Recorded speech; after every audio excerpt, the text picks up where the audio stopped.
कहानी की शुरुआत होती है सन 1962 से, जहां हमें पैसिफिक ओशन के बीचों बीच एक बहुत ही बड़ा शिप दिखाया जाता है जिसका नाम एंटोनिया ग्राजा है। इस शिप पर टोटल 600 पैसेंजर्स मौजूद हैं जो न्यूयॉर्क की तरफ जा रहे हैं। इस शिप में पार्टी चल रही होती है जहां एक बहुत ही खूबसूरत सिंगर गाना गा रही होती है और सभी लोग उस सिंगर के गाने को एंजॉय करते हुए मजे से डांस कर रहे होते हैं। शिप पर मौजूद सभी लोग बहुत ज्यादा खुश थे, लेकिन इन्हें पता नहीं था कि कुछ मिनट बाद उनके साथ कुछ ऐसा होने वाला है जिसके बारे में सोचने से भी डर लगता है। तभी हम देखते हैं कि एक आदमी इंजन रूम से एक लीवर ऊपर की तरफ उठाता है। लीवर के ऊपर उठते ही एक तेज नुकीला वायर टाइट होकर सब लोगों के आर पार चला जाता है। देखते ही देखते सब लोगों के बॉडी के 2 टुकड़े होने लगते हैं। यह एक बहुत ही दर्दनाक माहौल था जहां चारों तरफ खून ही खून फैला हुआ था। एक बच्ची जिसका नाम केटी है वो बच जाती है क्योंकि उसकी हाइट कम थी, जिस वजह से वायर उसके सर के ऊपर से होता हुआ गुजर जाता है। इसके बाद हमें 40 साल के बाद का सीन दिखाया जाता है जहां हम कुछ लोगों को देखते हैं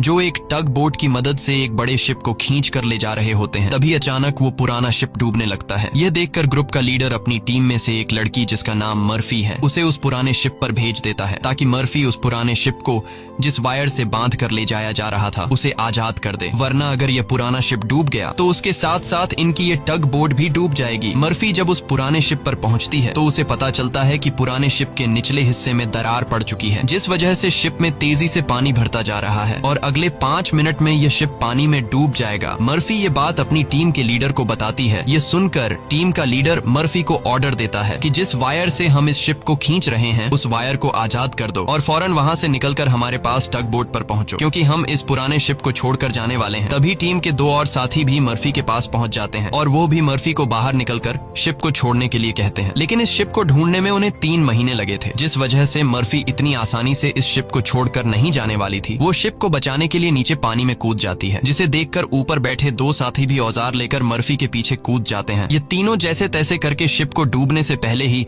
उसकी दरार पर वेल्ड करके शिप को डूबने से बचा लेते हैं और इस शिप को यह लोग मार्केट में बेचकर बहुत सारा पैसा बना लेते हैं और यह पैसा टीम का लीडर सभी लोगों में बराबर बराबर बांट देता है। यहीं जैक नाम का एक आदमी इन लोगों पर काफी देर से नजर रखे हुए था और इन सब की बातें सुन रहा था। उसे पता चल जाता है कि यह लोग समुद्र में जो शिप गायब हो जाते हैं ये लोग उन शिप्स को ढूंढ निकाल कर मार्केट में बेचकर पैसा कमाते हैं। जैक नाम का वो आदमी इनके पास आता है और इस टीम के लीडर को एक शिप के बारे में बताता है जिसमें खजाना छुपा हुआ है। जैक असल में उस शिप की बात कर रहा था जिसे 40 साल पहले एक अनजान आदमी ने लीवर खींचकर सब लोगों को मार दिया था। टीम के लीडर ने भी उस 40 साल पहले गायब हुए एंटोनिया ग्राजा नामी शिप के बारे में सुना था। टीम का लीडर कहता है कि इस शिप को बहुत से लोगों ने ढूंढा पर आज तक वो शिप किसी को भी नहीं मिला। जैक टीम के लीडर से कहता है कि मुझे पता है कि वो शिप समुद्र के किस हिस्से में है। अगर हम इस शिप को लाकर मार्केट में बेचेंगे तो हम रातों रात अमीर हो जाएंगे। पैसों का सुनते ही ग्रुप के सारे लोग इस मिशन के लिए तैयार हो जाते हैं और अगले ही दिन ये लोग अपने टग बोट में उस एंटोनिया ग्राजा नाम की शिप को ढूंढने निकल पड़ते हैं। कई दिनों के सफर के बाद ये लोग समुद्र के एक बहुत ही वीरान जगह पर पहुंच जाते हैं जहां टीम के एक आदमी को किसी शिप के आसपास होने का सिग्नल मिलता है। ये लोग समझ जाते हैं कि वह शिप जो आज से 40 साल पहले खो गया था वह यहीं कहीं पर है। थोड़ा ही आगे बढ़ने पर इनके सामने एक बहुत ही बड़ा शिप आ जाता है। ये वही शिप है जिसे हमने कहानी की शुरुआत में देखा था और ये शिप पिछले 40 सालों से समुद्र में गायब हो गया था। इस शिप को देखकर ये सभी लोग बहुत ज्यादा खुश हो जाते हैं और उन्हें लगता है कि इस शिप को बेचकर ये लोग माला माल हो जाएंगे। अब टीम का लीडर 2 लोगों को टग बोट में ही रहने के लिए कहता है और खुद कुछ साथियों के साथ उस पुराने शिप की जांच के लिए अंदर चला जाता है। अंदर जाते ही इन लोगों को बहुत ही अजीब सी आवाज आने लगती है जिसे सुनकर ये लोग घबरा जाते हैं। इसके बाद टीम का लीडर अपने साथियों को आगे बढ़ने के लिए कहता है। ये लोग उस आवाज को फॉलो करते हुए एक बड़ी सी घड़ी के पास पहुंचते हैं जहां ये लोग देखते हैं कि उस घड़ी का कांटा अभी भी हिल रहा है। कुछ देर बाद अचानक उस घड़ी का कांटा रुक जाता है। यह देखकर उन्हें कुछ अजीब लगता है। अब ये लोग शिप की ओर जांच करने के लिए आगे बढ़ते हैं। अंदर ये जहाज पूरी तरह से बिखर चुका था, जहां सारी चीजें टूट चुकी थीं और जहाज के लोहे में जंग लग चुका था। ये लोग जब आगे बढ़ रहे होते हैं तब उनका एक साथी नीचे फ्लोर टूटने की वजह से गिरने ही वाला होता है कि तभी मर्फी उसे पकड़ लेती है और जब मर्फी अपने साथी को ऊपर खींचती है तब उससे नीचे एक लड़की दिखाई देती है। ये वही लड़की है जो आज से 40 साल पहले यानी कि सन 1962 में शिप में अकेली बची थी, जिसके सिर के ऊपर से वायर गुजरा था। लेकिन हैरान करने वाली बात यह थी कि 40 साल बाद भी उसकी उम्र उतनी ही थी, जिसका मतलब यह है कि यह उस लड़की की आत्मा है। मर्फी उस लड़की को जब दोबारा देखती है तो वह लड़की अचानक कहीं गायब हो जाती है। अब ये लोग जैसे तैसे करके अपनी साथी को ऊपर की ओर खींच देते हैं। यहाँ मर्फी को कुछ समझ नहीं आता कि उसने जो देखा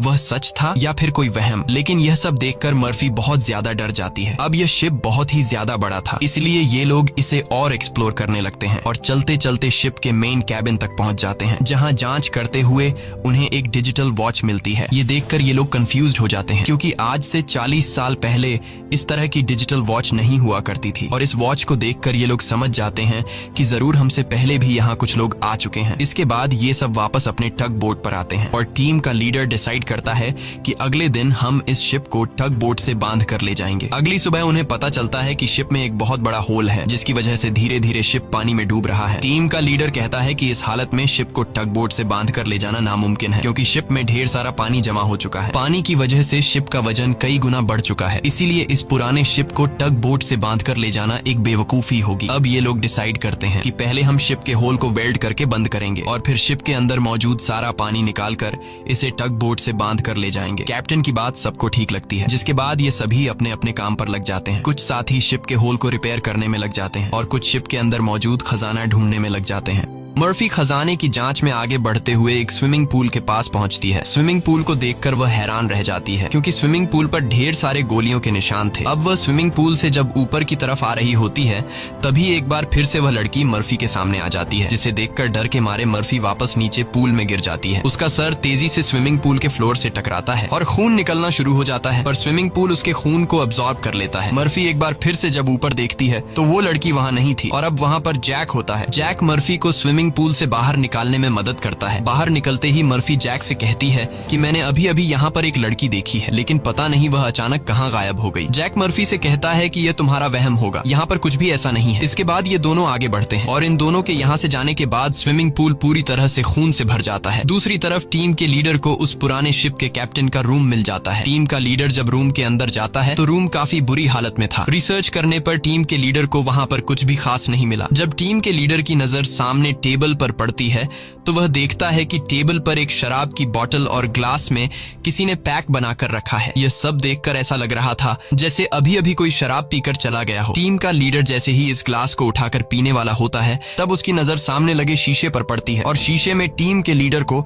इस पुराने शिप का कैप्टन दिखाई देता है। यह देखकर टीम का लीडर बहुत ज्यादा डर जाता है और उसके हाथ से शराब की ग्लास गिरकर टूट जाती है और टीम का लीडर डर के मारे वहां से निकल जाता है। इस शिप पर सभी के साथ अजीबोगरीब इंसिडेंट्स हो रहे थे। टीम का एक साथी जिसका नाम मार्क है, उसे इस शिप पर किसी लेडी सिंगर के गाने की आवाज सुनाई देने लगती है। वह उस आवाज को फॉलो करते हुए शिप के ग्राउंड एरिया में पहुंच जाता है, जहां पर वह लेडी सिंगर भी मौजूद होती है। ये वही सिंगर थी जिसे हमने कहानी की शुरुआत में देखा था। दूसरी तरफ मर्फी और जैक आगे बढ़ते हुए लॉन्ड्री रूम से बाहर जाने वाले गेट को जैसे ही खोलते हैं, तभी अंदर जमा हुआ सारा पानी उनके ऊपर आ जाता है, जिसमें कई सारे लोगों की डेड बॉडीज थी। मर्फी और जैक डर के मारे वहां से आगे बढ़ने लगते हैं। आगे बढ़ते हुए उनके सामने एक कैबिन का दरवाजा खुलता है। अंदर जाने पर जैक को एक बहुत ही लग्जरी कार मिलती है, जिसे देखकर वह बहुत खुश होता है, पर मर्फी को यहाँ कुछ गड़बड़ महसूस होता है, इसलिए वह जल्दी ही यहाँ से निकलना चाहती थी। तभी एक दूसरे रूम से उन्हें कुछ हिलता हुआ नजर आता है। जब ये दोनों उस चीज के करीब आते हैं और उसके ऊपर रखा हुआ सामान हटाकर देखते हैं,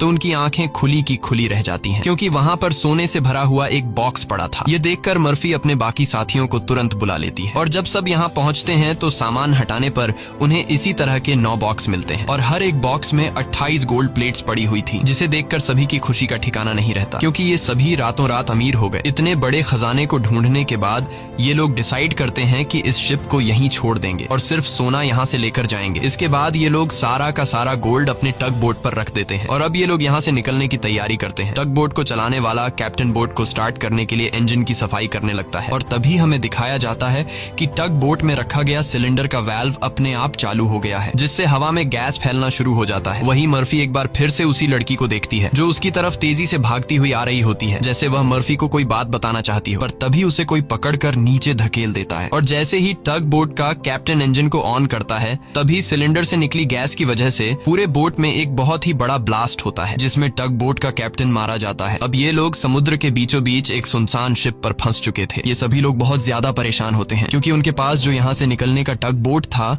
वह पूरी तरह से तबाह हो चुका था। इनका एक साथी जिसका नाम मार्क है, वो अपनी गर्लफ्रेंड की फोटो देखकर बहुत ज्यादा परेशान हो जाता है, क्योंकि 2 हफ्ते बाद उनकी शादी होने वाली थी और अब उसे लगता है कि वह कभी भी यहाँ इस शिप से बचकर नहीं जा पाएगा। परेशानी में मार्क वहाँ रखी कई साल पुरानी शराब पीने लगता है। दूसरी तरफ मर्फी भी कंफ्यूज्ड होती है कि उसे बार बार वह लड़की क्यों दिखाई दे रही है। इसीलिए मर्फी उस लड़की के बारे में जानने की कोशिश करती है। वह शिप के डेटा में पैसेंजर्स के नाम चेक करती है, जिससे उसे पता चल जाता है कि जो लड़की उसे दिखाई दे रही है उसका नाम केटी है। रिसर्च करते हुए वह केटी के रूम तक पहुंच जाती है, जहां अलमारी का दरवाजा खोलते हुए उसे केटी का ढांचा मिल जाता है, जिसे देखकर मर्फी बहुत ज्यादा डर जाती है। फिर जैसे तैसे करके मर्फी खुद को संभालती है और उस ढांचे के गले में लटके लॉकेट को उतार कर देखती है, जिसमें उस छोटी लड़की के पेरेंट्स की फोटो थी जो उसके पीछे ही खड़ी थी। उसे देखकर मर्फी को एक जोरदार झटका लगता है। केटी कहती है कि वह लॉकेट बंद मत करना, क्योंकि बहुत साल बाद मैं अपने मॉम डैड को देख रही हूँ। मर्फी को अब भी यकीन नहीं हो रहा था कि वो एक मरी हुई लड़की से बात कर रही है, पर जब वह लॉकेट को केटी के हाथ में देने लगती है तो लॉकेट केटी के हाथ से आर पार चला जाता है और अब जाकर मर्फी को यकीन हुआ कि यह लड़की कोई इंसान नहीं बल्कि एक आत्मा है। केटी मर्फी को बताती है कि इस शिप पर और भी कई सारे लोगों की आत्मा कैद है और तब तक यह सोल यहाँ से आजाद नहीं हो सकती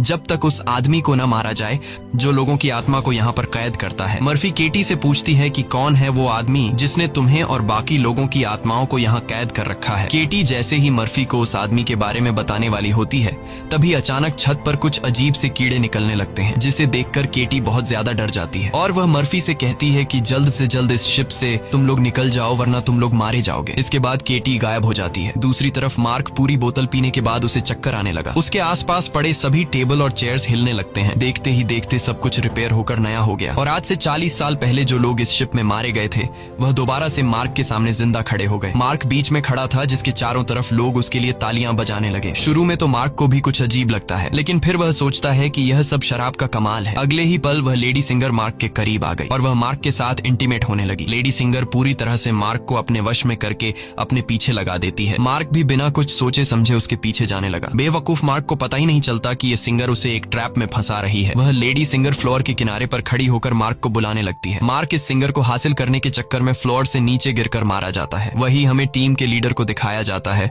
जो इस पुराने शिप के कैप्टन के रूम में बैठा होता है। तभी वह देखता है कि शराब की बोतल अपने आप ही सरकने लगी। कुछ देर बाद उसके सामने इसी शिप के कैप्टन की आत्मा आ जाती है। यह देखकर टीम का लीडर काफी ज्यादा घबरा जाता है। तब शिप का कैप्टन उसे ग्लास में शराब डालकर पीने के लिए देता है। साथ ही वह उसे फोटो देता है जिसमें एक शिप होता है जिसका नाम लोरली है। कैप्टन बताता है कि आज से कई साल पहले हमारे पास एक आदमी आया था जिसने हमें लोरली शिप के बारे में बताया। उसने कहा कि लोरेलाई शिप में बहुत ही बड़ा खजाना छुपा हुआ है। जब हमने लोरेलाई शिप को रेस्क्यू किया तब हमें सच में वो सारा खजाना मिला। कैप्टन टीम के लीडर को एक दूसरी फोटो दिखाते हुए कहता है कि ये वो आदमी है जिसने हमें लोरेलाई शिप का बताया था। टीम का लीडर उस आदमी की फोटो देखकर उसके गले में सांसें अटक जाती हैं, क्योंकि वह आदमी कोई और नहीं बल्कि जैक था और यह फोटो 40 साल पुरानी थी। 40 साल गुजरने के बाद आज भी उसके उम्र में कोई बदलाव नहीं हुआ। वह फोटो में बिल्कुल वैसा ही दिख रहा था जैसे 40 साल पहले दिखता था। अब टीम का लीडर समझ जाता है कि जैक कोई इंसान नहीं बल्कि एक भूत है। ये सब समझते ही टीम का लीडर जल्द ही अपनी टीम को इस शिप से निकालना चाहता था। वह जल्दी से अपने साथियों को ढूंढने लगता है, पर तभी उसके सामने उसका वही साथी आ जाता है जो टग बोट में गैस खुलने की वजह से ब्लास्ट में मारा गया था। दरअसल ये ब्लास्ट में मारे जाने वाले आदमी की आत्मा होती है जो टीम के लीडर को मारने के लिए आगे बढ़ता है। लीडर उससे खुद को बचाने के लिए भागता है, लेकिन तभी उसके सामने मर्फी आ जाती है। अब ब्लास्ट में मारा जाने वाले आदमी की आत्मा तो गायब हो जाती है, पर टीम के लीडर को मर्फी का चेहरा उसी ब्लास्ट में मारे जाने वाले साथी की तरह दिख रहा होता है, जो कुछ देर पहले भूत बनकर उसके पीछे आ रहा था। इसीलिए टीम का लीडर मर्फी को भूत समझकर उसके ऊपर हमला कर देता है, पर मर्फी खुद को बचाने के लिए उसके पैर को घायल कर देती है। लेकिन इससे टीम के लीडर का ज्यादा कुछ नहीं बिगड़ता। वह दोबारा से मर्फी पर हमला करने के लिए खड़ा होता है। इससे पहले कि वह मर्फी को मार पाता, तभी पीछे से जैक आकर लीडर को लोहे के रॉड से सिर पर मारकर बेहोश कर देता है। जैक वही आदमी है जो इन सबको यहाँ लेकर आया था। पूरी टीम में सिर्फ टीम के लीडर को ही पता चल चुका था कि जैक कोई इंसान नहीं बल्कि एक डीमन है, और जैक को भी समझ आ गया था कि टीम के लीडर को मेरी सारी सच्चाई मालूम हो गई है। इसलिए वह टीम के लीडर को अपने रास्ते से हटाने के लिए सबको उसके खिलाफ भड़काता है। वो कहता है कि अगर ये दोबारा होश में आ गया तो यह हम में से किसी को नुकसान पहुंचा सकता है। सबको जैक की बात ठीक लगती है, इसलिए यह लोग अपने लीडर को एक टैंक में फेंक देते हैं। अब यहाँ से निकलने का कोई और रास्ता न मिलने पर यह लोग प्लान के मुताबिक शिप को रिपेयर करने के काम में लग जाते हैं। जल्द ही शिप में जिस सुरंग से पानी अंदर आ रहा था उस सुरंग को यह लोग वेल्ड कर देते हैं और पंप के जरिए जहाज के अंदर जमा हुआ पानी बाहर निकालने लगते हैं। मर्फी देखती है कि उनका एक साथी जिसका नाम मार्क है वो कहीं भी नहीं दिखाई दे रहा, इसलिए मर्फी उसे ढूंढने निकल पड़ती है। तभी उसके सामने उस लड़की की आत्मा एक बार फिर से आ जाती है जो उसे दिखाती है कि तुम जिस आदमी को ढूंढ रही हो वह मर चुका है। यह मार्क होता है जो लेडी सिंगर को पाने के चक्कर में मारा गया। और अब यह लड़की मर्फी के कंधे पर हाथ रखकर उसे 1962 की उस रात में ले जाती है जहां यह सारा इंसिडेंट हुआ था, जब सबके सब शिप में मारे गए थे। उस रात शिप पर मौजूद सभी लोगों को बहुत ही बेरहमी से मारा गया था और यह सब एक ग्रुप कर रहा था जिसका मकसद था इस शिप पर मौजूद सारा गोल्ड चुराना। इन लोगों ने कुछ लोगों को खाने में जहर मिलाकर मार डाला, कुछ लोगों को वायर से काटकर उनके 2 टुकड़े कर दिए और कुछ को गोलियों से छलनी कर दिया गया। इनके कहर से केटी भी नहीं बच पाई। उन्होंने केटी को उसके रूम में ले जाकर फांसी पर लटका दिया। इन सब के पीछे थी वही लेडी सिंगर जिसने गोल्ड लूटने के लिए यह पूरा प्लान बनाया था और अपने लोगों की मदद से उसने शिप पर मौजूद सभी लोगों को मार डाला। अब सारा गोल्ड उनके कब्जे में था। शिप का ऑफिसर भी लेडी सिंगर से मिला हुआ था। लेडी सिंगर के एक इशारे पर वह अपने ही साथियों को मार देता है, लेकिन जैसे ही वह मुड़ता है लेडी सिंगर उसे भी गोली मार देती है। लेडी सिंगर को लगता है कि सारा गोल्ड अब उसी का हो चुका है क्योंकि शिप पर मौजूद सभी लोग मारे जा चुके थे। लेकिन यही एंट्री होती है एक ऐसे आदमी की जो इस पूरे गेम का मास्टरमाइंड था और वह लोहे की चेन से लेडी सिंगर को लटकाकर मार देता है। मर्फी केटी की मदद से ये सब देख रही होती है और तभी वह इस गेम के मास्टरमाइंड को भी देख लेती है, जिसे देखकर मर्फी शॉक हो जाती है क्योंकि वो आदमी कोई और नहीं बल्कि जैक है जो इन्हें गोल्ड का लालच देकर यहाँ पर लेकर आया। क्योंकि शिप में छेद हो चुका था और शिप धीरे धीरे पानी में डूब रही थी, इसलिए शिप को बचाने के लिए कुछ ऐसे लोगों की जरूरत थी जो शिप को डूबने से बचा सके। इसलिए जैक ने चालाकी से इन्हें यहाँ लाया। अब शिप पूरी तरह से ठीक हो चुकी थी, इसलिए जैक को अब इन लोगों की कोई जरूरत नहीं थी और अब वह इन सबको भी मार देगा। यह सब समझते ही मर्फी को याद आता है कि हमने जैक की बातों में आकर अपने लीडर को टैंक में बंद कर दिया था। अब मर्फी अपने लीडर की जान बचाने के लिए उसके पास दौड़ कर जाती है, लेकिन अब टैंक में पानी भरने की वजह से लीडर की मौत हो गई होती है। मर्फी अपने लीडर को बचाने के लिए टैंक का कांच तोड़ने की कोशिश करती है, पर टैंक का कांच बहुत ही मजबूत था, इसलिए लाख कोशिश करने के बावजूद भी लीडर को बचा नहीं पाती। इसके बाद मर्फी अपने एक साथी के पास आती है जिसका नाम डॉज है। मर्फी डॉज को जैक की सारी सच्चाई बता देती है और कहती है कि जैक तुम्हें जहां भी नजर आए उसे शूट कर दो, मैं अपने एक और साथी को ढूंढने जा रही हूँ। मर्फी के जाने के कुछ देर बाद जैक डॉज के सामने आ जाता है, जिसे मर्फी ने कहा था कि जैक जहां भी नजर आए उसे शूट कर दो। डॉज जैक से कहता है कि यहीं पर खड़े रहो और अपनी जगह से हिलना मत। ये सुनकर जैक समझ जाता है कि मर्फी ने इसे मेरी सारी सच्चाई बता दी है। तब जैक डॉज को बातों में उलझाकर डॉज से बंदूक छीनने की कोशिश करता है, लेकिन डॉज जैक की होशियारी समझ जाता है और वो फौरन जैक पर बंदूक की गोली चला देता है, जिससे जैक दूर जा गिरता है। जिसके बाद डॉज जैक के पास आता है और देखता है कि जैक मारा जा चुका है। यह देखकर डॉज वहां से चला जाता है, लेकिन हम देखते हैं कि जैक अभी भी मरा नहीं है। दूसरी तरफ मर्फी अपने जिस साथी को ढूंढने गई थी, मर्फी को पता चल जाता है कि वो पानी में मारा गया है। अब डॉज के अलावा मर्फी के सारे साथी मारे जा चुके थे, इसलिए मर्फी डिसाइड करती है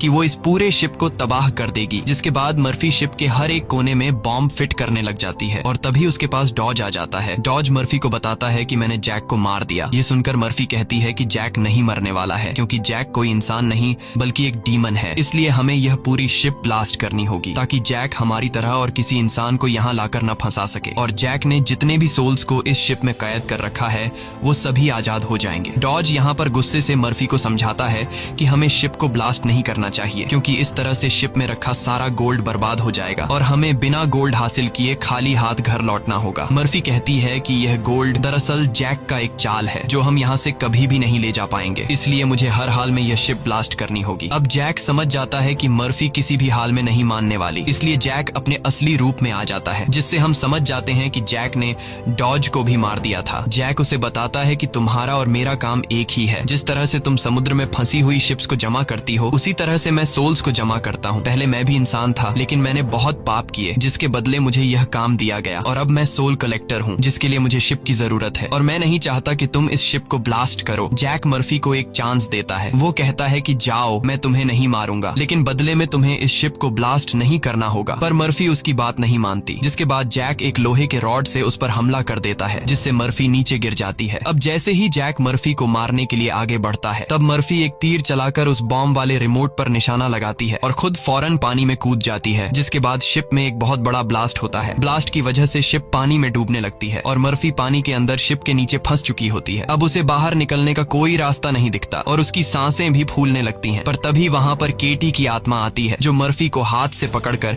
ऊपर का रास्ता दिखाती है। तब मर्फी देखती है कि जैक ने जितने भी सोल्स को कैद कर रखा था, वो सभी सोल्स आजाद हो गई हैं। मर्फी बड़ी मुश्किल से ऊपर सरफेस पर आ जाती है और वो देखती है कि शिप में जितने भी सोल्स थे वो सब अपनी असली दुनिया में जाने लगे हैं। दरअसल यहाँ जितने भी सोल्स थे वो सभी जैक के गुलाम थे। सिर्फ केटी की सोल उसकी गुलाम नहीं बन पाई, क्योंकि केटी की सोल पवित्र थी, जिस वजह से जैक उस पर ज्यादा कंट्रोल नहीं कर पा रहा था। इसीलिए केटी की सोल बार बार मर्फी की मदद कर रही थी। यहाँ मर्फी एक बॉक्स के सहारे समुद्र में तैरती रहती है और तभी वो एक शिप तक पहुंच जाती है, जो शिप उसे रेस्क्यू कर लेता है। जब उसे पोर्ट पर लाया जाता है तो वो अपनी एम्बुलेंस से देखती है कि जैक अभी भी जिंदा है और शिप का जितना भी गोल्ड था वो उस गोल्ड को एक दूसरे शिप में ट्रांसफर कर रहा है, ताकि उस गोल्ड के लालच में वो और भी लोगों को मार सके और उनकी आत्माओं को कैद कर सके। इसी के साथ ये कहानी खत्म हो जाती है। अगर आपको हमारी वीडियो अच्छी लगी हो तो हमारे चैनल को सब्सक्राइब और वीडियो को लाइक जरूर कीजिएगा।